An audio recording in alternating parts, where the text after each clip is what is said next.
ከመካከለኛው ምስራቅ ሜሶፖታሚያ ጥንካሬያቸው ወደር የማይገኝላቸው ነገሥታት አንዱና ዝነኛው ጨካኝ ንጉሥ ነው። ዕድለኛው ወይንም የድንበር ጠባቂው በሚሉ መጠሪያዎች ይታወቃል። በሐዲሶችና በታሪክ መጻሕፍት ውስጥ ተጠቅሷል። የኢየሩሳሌምን ምሽጎች 2 ጊዜ በጠንካራ ክዱ ደምስሷል። አሦራውያንንና ግብፃውያንን በአንድ ውጊያ ድል በማድረግ ክንዳቸውን ሰብሯል። ዓለምን ከምስራቅ እስከ ምዕራብ በእጃቸው መዳፍ ላይ ካስቀመጡ ምድርን ካንቀጠቀጡ 4 ታላላቅ ነገሥታት አንዱ ነበር። የእስራኤል ልጆች ፈጣሪያቸውን በካዱና ነቢያቶቻቸውን በገደሉ ጊዜ የፈጣሪ የቁጣ በትር ሆኖ ዘነበባቸው። ታላላቆቹን ገደለ፣ ከተማዋን አፈረሰ፣ ልጆቻቸውንም ማረከ። በኃይሉና በጭካኔው ወደር ያልተገኘለት ይህ ንጉሥ ከእርሱ በፊትም ሆነ በኋላ ማንም ሊገነባው ያልቻለውን ስልጣኔ በባቢሎን ገነባ።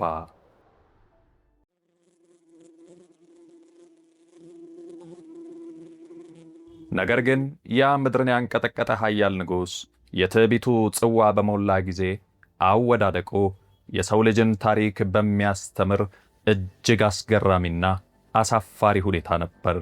ኃያሉ ንጉሥ በምን ተዋረደ?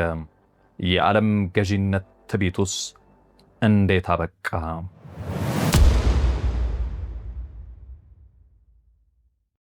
ታላቁ የቁርአን አዋቂ ኢብኑ ዓባስ ረዲየላሁ ዐንሁ እንዳስተላለፉት የሰው ልጅን ታሪክ ከቀየሩና ዓለምን ሙሉ በሙሉ ከገዙ 4 ነገሥታት መካከል 2ቱ አማኞች ዙልቀርነይንና ነቢዩ ሱለይማን ሲሆኑ 2ቱ ደግሞ ከሃዲዎች ናምሩድና ናቡከደነጾር ወይንም ቡኽተነሰር ነበሩ።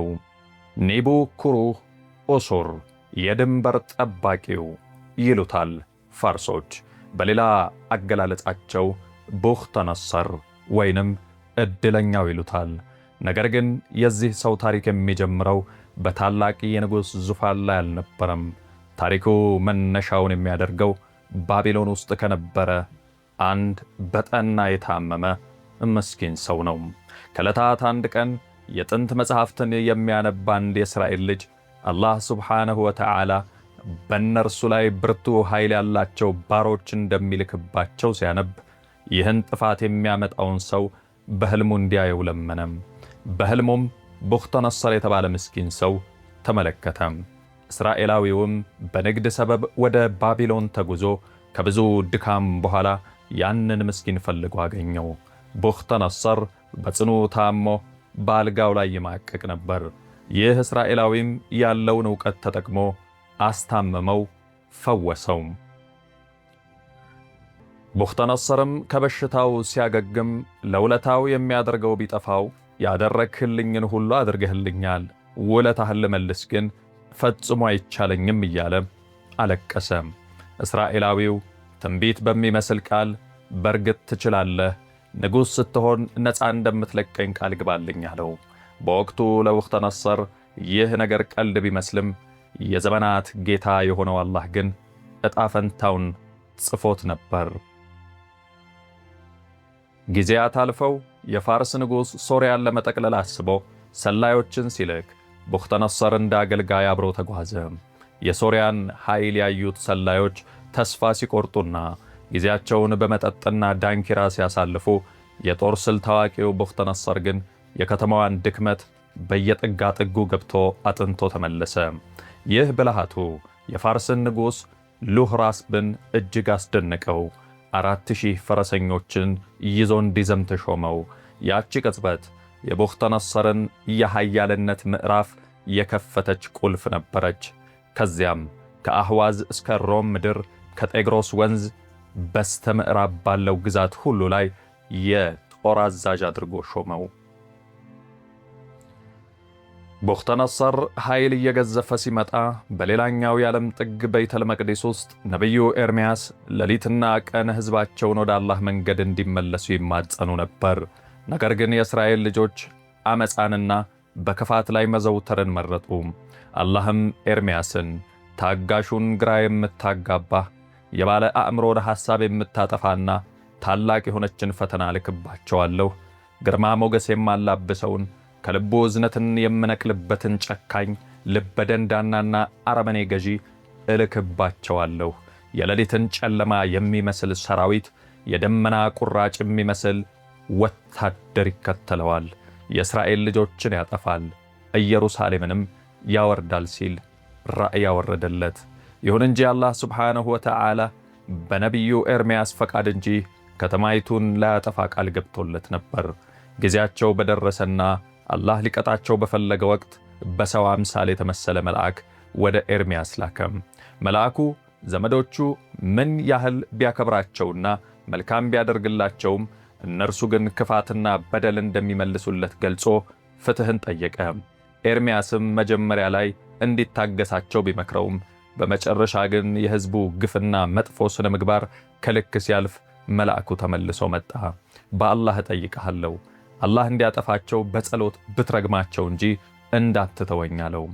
ኤርምያስም በሕዝቡ ድርጊት አዝኖ የሰማያትና የምድር ንጉሥ ሆይ በአንድ ቁጣና በማትወደው ሥራ ላይ ከሆኑ አጥፋቸው አለ። ያቺ ቃል ከኤርምያስ አፍ በወጣችበት ቅጽበት የሰማይ መብረቅ በይተል መቅዲስ ላይ ወረደ። የመሥዋዕት ማቅረቢያው ስፍራ በእሳት ተያያዘ።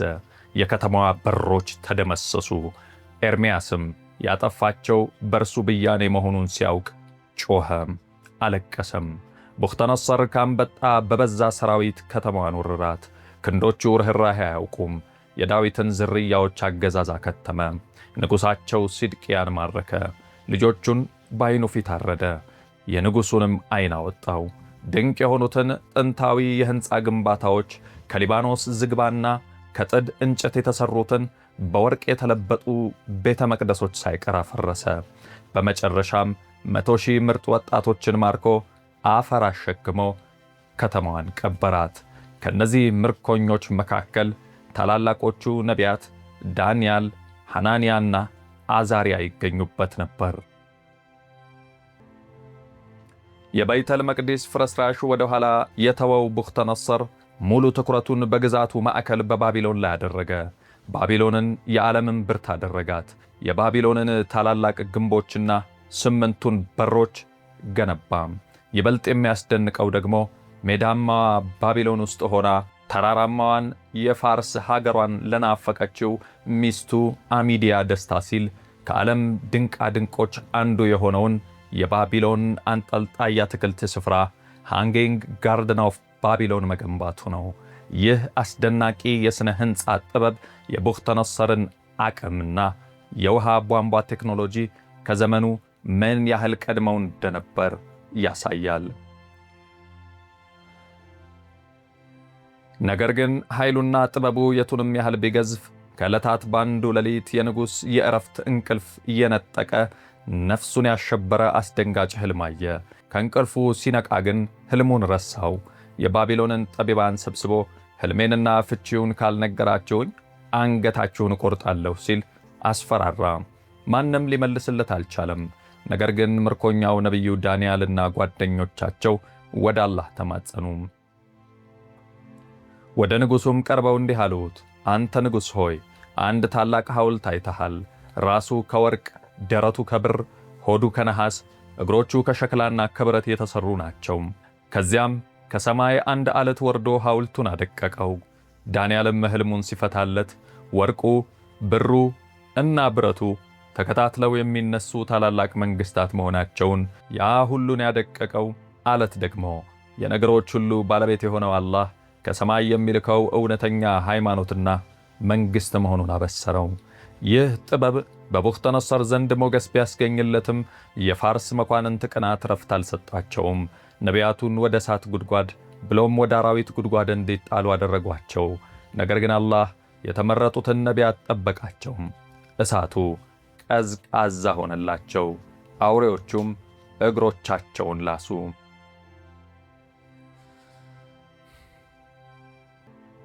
የቡኽተነጸር ሰይፍ በሻምና በግብፅ ብቻ አላበቃም።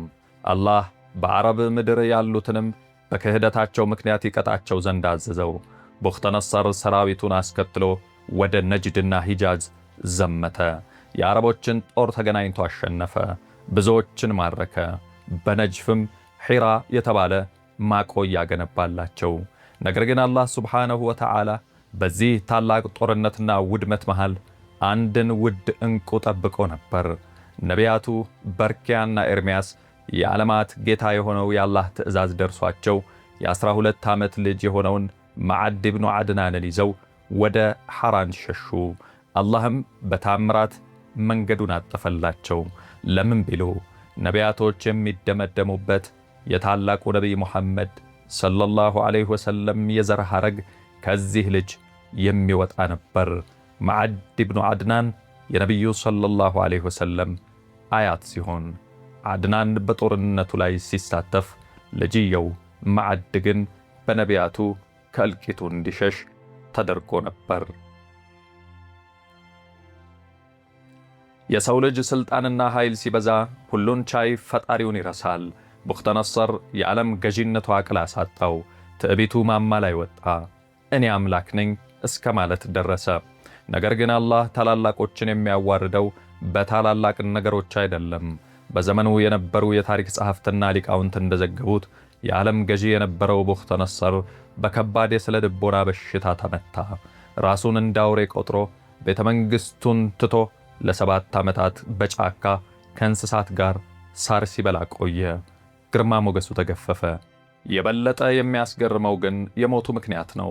ኃያሉ ንጉሥ፣ ሰራዊት የሚያንቀጠቅጠው ጀግና የተሸነፈው በሰይፍ አልነበረም። አላህ ሱብሓነሁ ወተዓላ አንዲት ትንሽ ትንኝ ላከበት። ትንሿ ፍጡር በአፍንጫው ቀዳዳ ገብታ ወደ ጭንቅላት ወጣች። ኃያሉ ንጉሥ ረፍት አጣ። ራሱ እስኪደቀደቅ ግድግዳ እስኪመታ ድረስ በስቃይ ተንፈራፈረ። በሞተ ጊዜ ጭንቅላቱ ሲከፈት ያቺ ታላቁን ግዛት ያንበረከከች ትንሽ ትንኝ በአንጎቻው ውስጥ ተገኘች።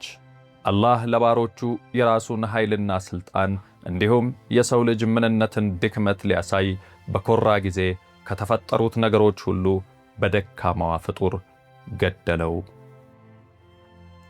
ቡኽተነጸር አለፈ፣ መንግሥቱም ወደቀ። ነገር ግን የፈጣሪ ቃል ኪዳን ፈጽሞ አይጠፋም።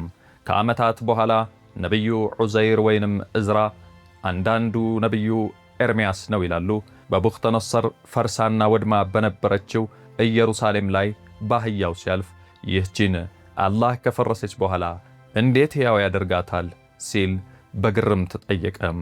አላህም ኃይሉን ሊያሳየው 100 ዓመት ሙሉ አስተኛው። ከእንቅልፉ ሲነቃ ምን ያህል ቆየህ ተብሎ ሲጠየቅ እርሱ 1 ቀን ወይንም የቀኑን ከፊል ሲል መለሰ። አላህ ግን አይደለም 100 ዓመት ቆየህ አለው።